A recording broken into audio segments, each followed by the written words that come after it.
Hello friends, welcome to news talk with Sandeep. Bharat सरकार द्वारा चीन के 59 ऐप पर पाबंदी लगा दी गई है। यह ऐप अब भारत में बैन कर दिए गए हैं। इनकी जानकारी भारत सरकार के कानून मंत्री रविशंकर प्रसाद द्वारा दी गई उनके ट्विटर हैंडल से।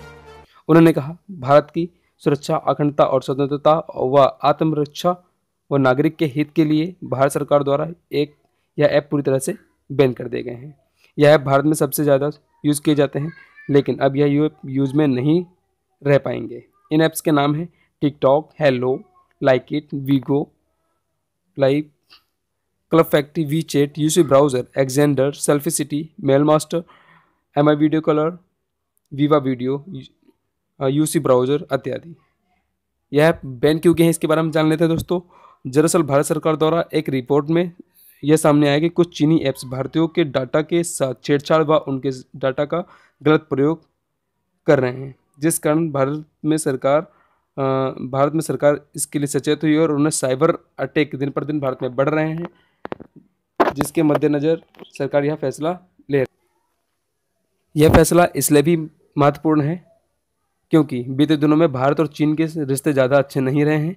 भारत चीन सीमा विवाद के चलते भारत के लोगों में चीन के प्रशासन और उनके खिलाफ आक्रोश है और भारतीयों की इन ऐप्स पर बैन लगाने की मांग जोर पकड़ रही थी, जिसके कारण भारत सरकार द्वारा यह फैसला लिया गया। अब परिणाम क्या क्या हो सकता है दोस्तों। परिणाम ये है कि यह 59 चीनी ऐप्स अब भारत में प्रयोग में नहीं किए जा सकेंगे, जिसके चलते अब भारतीयों के लिए अन्य देशों की ऐप्स पर निर्भर रहना पड़ेगा। दोस्तों, अब भारत सरकार की क्या क्या चुनौतियाँ हैं। चीन पर प्रतिबंध लगाए रखना। यह पहली बार नहीं है कि चीनी ऐप्स पर प्रतिबंध लगाया गया है। इससे पहले भी कई ऐप्स पर भारत में प्रतिबंध लगाया जा चुका है, लेकिन बाद में उन ऐप पर बैन हटा दिया जाता है। इन ऐप्स पर प्रतिबंध लगाए रखना अब भारत सरकार के लिए एक चुनौती के समान है। अब ये भारत सरकार के लिए चुनौती है।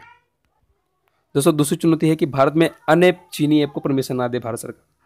भारत में चीन के अन्य ऐप्स को परमिशन ना दे चीनी ऐप को भारत सरकार, तो ये ज़्यादा अच्छा होगा, क्योंकि अब हो सकता है इनके अलावा भारत में और भी ऐप आ जाएं। तीसरी समस्या यह है कि यह 59 ऐप्स भारत में सबसे ज़्यादा यूज़ किए जाते हैं। अब यह समस्या आ रही है कि सरकार इन ऐप्स के अलावा और कौन से ऐप्स को भारत में परमिशन दे जो समस्याओं को हल कर सकें। दोस्तों, इस विषय के बारे में आप क्या सोचते हैं, कमेंट बॉक्स में लिखकर ज़रूर बताएं। Thanks to watching news talk with Sandeep.